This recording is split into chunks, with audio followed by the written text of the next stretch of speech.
I'm John Modlin, Chief of the U.S. Border Patrol's Tucson sector. This morning, I'm at the Tucson International Airport. Behind me, you can see recently processed migrants boarding an international flight back to their country of origin. I would remind anyone thinking about crossing the border illegally between the ports of entry that under Title VIII, you may face an enhanced expedited removal process, meaning that upon being encountered, you'll be promptly placed into immigration proceedings and may be removed. Instead, anyone considering migrating to the United States is highly encouraged to apply for admission. Don't risk your life or the lives of your loved ones by crossing illegally through Arizona's desert during the summer months. Remember, there are consequences for illegal entry under Title VIII. These consequences are strictly enforced. Use the CBP1 mobile application. Don't cross the border illegally. Hi guys, I'm B-Boy. Welcome back once again to my YouTube channel. Remember, if it's for the first time, don't forget to like, subscribe and share. Okay guys, today I have this clip whereby some immigrants, not only Jamaican people but African people, are being deported back to their country from US. I have this clip whereby the people who have gone to US, like from African and from Jamaica, are being deported back to their country due to this reason. Kindly have a look and then we come back for more discussion. One removed from the United Kingdom for immigration violations was among 29 deportees who arrived in Kingston, Jamaica on Wednesday. The 29 landed at the Norman Manley International Airport aboard a Titan Airlines charter flight. From the airport, they were taken to the Harmon Barracks for processing by the police. Before long, the deportees, some with large bags, began emerging in groups. They all declined to speak with reporters. Oswald Dawkins, the president of the National Organization for Deported Migrants, also turned up at Harmon Barracks. He did not want to appear on camera, but said he was there to support the deportees. Persons may come down and they need to know to go about getting their birth certificate. Birth certificate is the first piece of document that you need to have, because without that you cannot get a TRN or any other kind of Jamaican ID. So we assist persons in getting that, right? Telling them how to go about and get that. Telling them how to go about getting their TRN, their electoral thing, their ID. Persons will also come down, and as returning residents, they will also need to go and clear their personal property that their family may send down to them. So we also provide information to them along those lines. Henry Moses was at Harmon Barracks to identify a deportee now in his 40s. He said the man left Jamaica when he was a toddler. He left there at 5, you know. And his mother died over there, and his grandmother is very shaky, you know. So he realized now that she'll have to take up this responsibility of sheltering him, which she can, but to get him adjusted. And as what I say about other deportees, sometimes it's not all deportees are bad. Some are good, some are bad. You know, when they go over to England, they sometimes hide their identification. So when the cops catch them now, they don't know what country they are from. And they are over there working until one day the Home Office comes down on them. Some of them over there and don't get regularized. It's best not to get deported. About a week and a half, there was an article in the Jamaican Gleaner. And that article, the headline mentioned something about violations. And now when you read the article, all it talked about was the possible crimes or not that the persons who were coming down may or may not have committed. Now I am saying, if you're going to print an article, you want to get on both sides. What about violations that may have occurred from the UKN in terms of persons who may have been there when they were certain age, when they went up, and any violations that may have taken place? Moses was concerned about deportees who had no one to receive them. Well, it's sad, you know, but thank God for, like, Father Olong, you know, he has built a lot of shelters all over the place that he can house these people, you know. So there is a place. Okay. And I heard that if you do not have someone to receive you, the Harmon Barracks people will hold on to you and get you into one of these homes. There's one just up the road, there's one behind the Ministry of Education. They're all over the place. we are not counselors, but we also provide counseling to those the persons, and also the family members. So in a nutshell, we provide what we call support services. The reintegration of deportees has long been a concern in Jamaica. Damian Mitchell for the Gleaner Online. Welcome back again, and a lot of people are asking themselves this question. They don't know why these people are being deported back. We all know some countries have some rules whereby if you want to go there, you have to apply for their rules. But what I can really add to these people is that don't deport all people who go to and seek some job opportunities to this country, because some of them have degrees and are highly qualified, and they feel like in country like US or Canada, there is a lot of job opportunities that is being given them, and they feel that like they can work better in that place so that they can have a better life and something, and at least raise their family.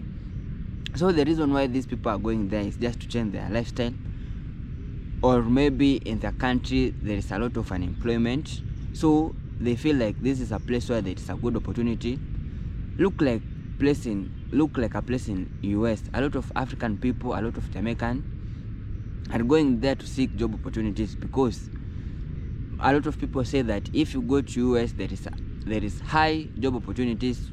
You can work like you can work there and you can survive.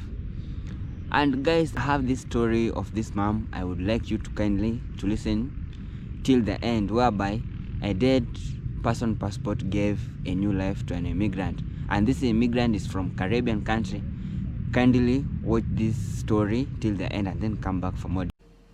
Hello there, I'm Black Bright News, and I just wanted to tell you about this woman. She came from the Caribbean, and she was told by a couple of friends, I don't know what kind of friends they are, that you can stay in the UK if you marry someone or if you buy a passport. So she decides, probably I don't want to get married to anyone, so let me buy a passport. So she buys what she thinks is a dead person's passport, and she gets jobs off of it. She ended up working for the NHS. She ended up having a good job. She ended up going to university. She ended up getting a mortgage, and she filed for limited leave to remain. So she brought her 3 kids over, and they went to university and they graduated. Anyway, in 2006, the police turn up at her door. You might say, so why are you just talking about it now? But I'll get to that. So in 2006, the police turn up at her door and they find out that she's been living under someone else's name. So she goes to court, she explains and starts saying, she made a mistake, she didn't realise, blah, blah, blah. They give her a suspended sentence of 18 months. And what else did they give her? 18 months. Anyway, I'm going to read my notes, so I've got it all here. But they gave her a suspended sentence of 18 months, but they chose not to deport her.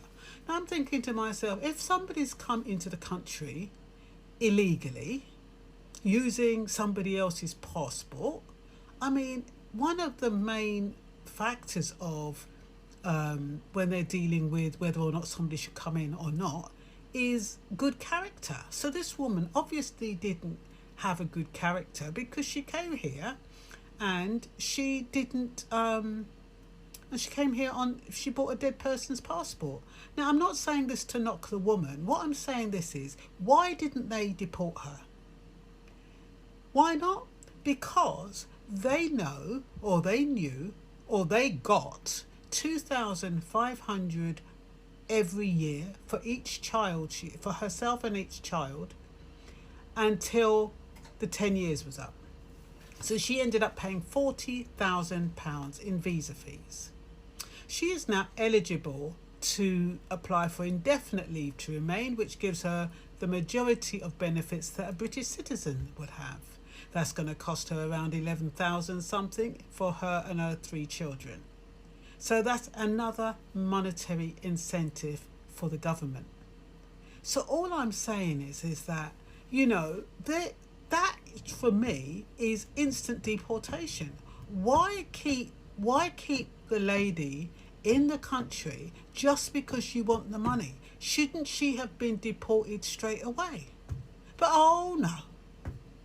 They're thinking, well, we won't deport her. And the funny thing is that because they've allowed her in this country for so long, and because she's now eligible to claim for indefinite leave to remain, if she claims for it, that 11,000 whatever she's going to pay, it's unlikely that she's going to be successful, because under new legislation, if you've got a criminal record, unless you can, unless you've got a fantastic lawyer, your application for indefinite leave to remain will be declined.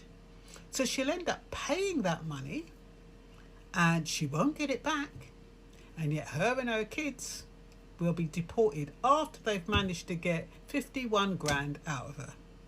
I mean, that is really blunt, saying it in that way. But that's the reality of the situation. So let me just put my glasses on and read what I've taken down from the source, okay? It's from Manchester News. And it says she spent 40,000 on visa fees over 23 years when she started living under what she thought was a dead woman's name.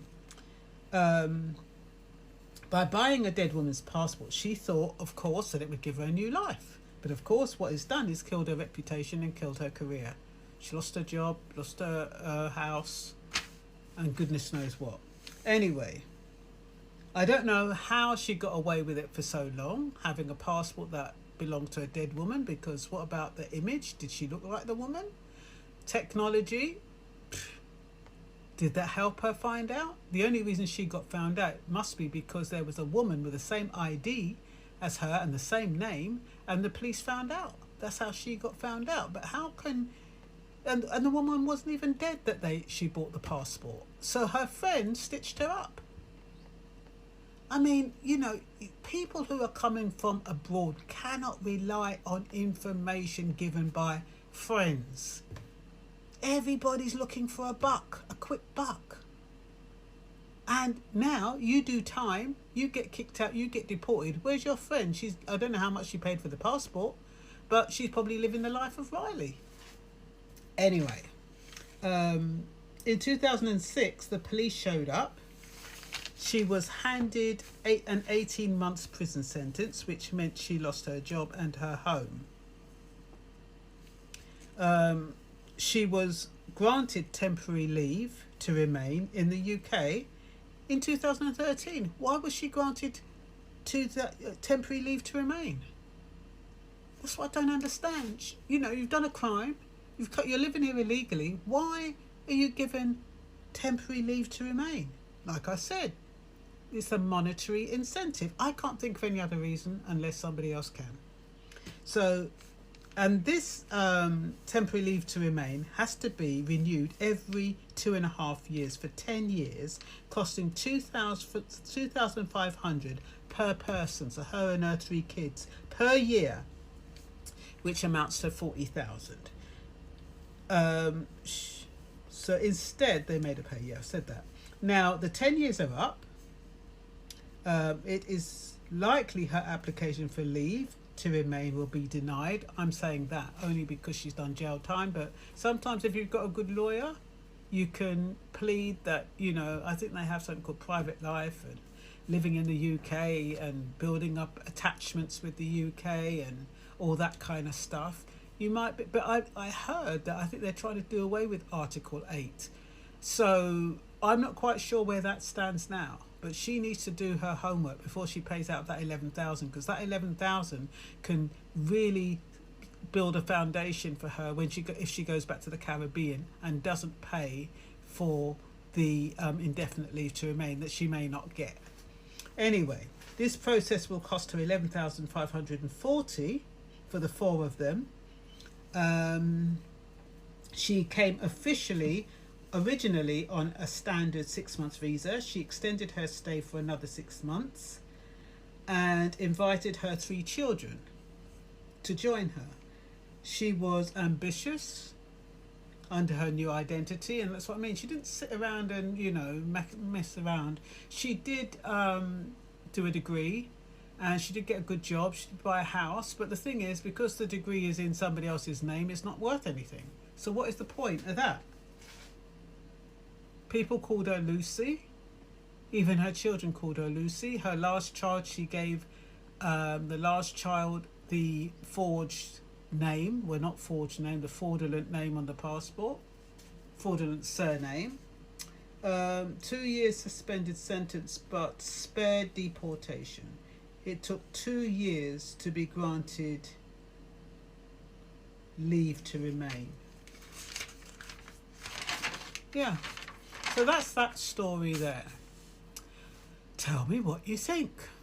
I don't know. I just love these immigration stories because what it does, it contradicts what the media are saying and what actually happens. And I just think, I've said it time and time again, immigration is about money. It's not about all these foreigners in.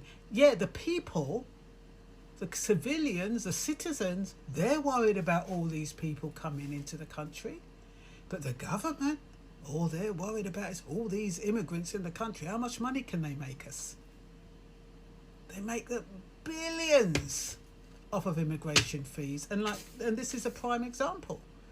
Otherwise, why didn't they deport her? They could have deported her, but instead they say, no, we're not going to deport her. We can get 51,000 out of this one, and then we'll send her back. I'm not saying that that's what happens, but it does look that way to me. But anyway, life ain't fair, is it? And you've got to do, if you do crime, you've got to do the time. And she did wrong, so suspended jail sentence plus 51 grand on top of it. I think that's enough punishment for one person. But if I was her, I'd chip and go. Yeah guys, I hope you have watched the full clip, and a lot of people are really struggling just to get some of these job opportunities. A lot of African peoples, a lot of people in Caribbean country, a lot of them, they are moving from the country going to US, Canada, Turkey, Ukraine, just to find a better life to live, because in their country maybe there is no job opportunities, and this is the reason why these people are going to this country. And we can tell the government of maybe US or Canada, if this immigrant come to a country, don't just disturb them or don't just waste their life. Try to understand them. If they haven't followed the good rules, try to tell them, if you come to this country, do like this, follow this rule, and then you'll be safe, instead of deporting them back, because it's like you can give this person depression. A lot of people go to this country with a lot of hopes to change their background, to change their life. So you can imagine one person from Africa go to US and then she's being deported back. She will feel like she's nobody in this country. So we will urge these countries just to listen to these people, understand them, because they are just going to there and they're just going to this country to look for job. They ain't criminals, they ain't bad people, but they have skills, they are being educated. Look at in African countries, a lot of people in Africa are being educated, but if you finish campus and then you go to and you finish your internship, you can stay at home like for 5 years. For 5 years, then you get a job in the government. Look, in these 5 years, you'll be just idling around. You will just look for a job, but you cannot get a good job. So there is a lot of unemployment. There is no job opportunities in these African countries, whereby this is a good opportunity whereby these people, if they find a connection to go to US or Ukraine or Canada, just understand them, don't torture them, don't deport them back, because they're just good people. In Africans, a lot of people and youth are really struggling high to get good jobs, or just to be working or doing something, so that maybe he can start his or a family, or he can help a family, because a lot of parents in Africa are struggling to raise their children, to be educated. And you can look at this scenario whereby a parent has struggled very hard, she has educated you, she has gone through much, even she didn't or he didn't have enough money, but he really struggled so that you can get a good education, so that at the end, when you get a job, you come back to at least uplift her. But at the end, you go to school, after you finish campus, there is no job in this country, especially if you don't have any connection. So a lot of people prefer to go abroad or go to Gulf countries. A lot of girls in African countries, or a lot of those single mom, they go to Gulf countries like in Dubai, Saudi Arabia, to be employed by these people. But we really argue, a lot of them complain that they ain't being treated right. But we stand out to tell these people, if these people come to your country and they are willingly to do work for you, just kindly treat them, because we are all human. We all came from one person, that who is God. Not because only you have a good opportunity you can harass someone who doesn't have anything, because she or he depend on what you are giving to him. So African people, most of them are struggling, and if you can see for the percentage of African people who live in US or Canada, it's like maybe like 10% or 15%, but a lot of Africans really admire to go to this abroad country so that they can change their life. And I myself, I really admire to go to one of the Caribbean countries, especially in Jamaica, so that I can explore this country that a lot of people are talking about. They say there's a lot of opportunities in Jamaica, same to US, same to Canada, whereby which I know if I can be able to go to these countries, I can change myself, I can change my family, I can change my family background. So if these people have an opportunity, just kindly, the government of this country, understand them and don't deport them back, because at the end of the day, they're just trying to put something on their table, and they are really educated, they have skills which they feel that they can do good job with you or with your country. In US, there is a lot of job opportunities where people or a person can do 3 jobs in a different companies in one day, whereby if you have that potential or if you have that energy, you can do that job. And a lot of African peoples are hardworking, whereby if one of African people go to US, they call us and they tell us, I work in three different companies in one day, whereby you have to earn a lot of money, because in US life is so expensive in there, because everything is being paid for. So you have to work hard so that at least you can attain or you can be the same level in these people. Because if you can't work hard, you will end up being deported back, or you will go bankrupt. And when you come back to these African countries, you will have nothing to gain, or you will have nothing you have invested. All you will have to do is just waste your time going there. But what I really urge these people, understand these people who are going to seek this job opportunity to this country, and don't deport them back. Try to see them, try to talk to them and tell them to follow the simple rules. Guys, thank you for watching this clip. If you haven't subscribed to this channel, just kindly subscribe. Let me see you in the next clip.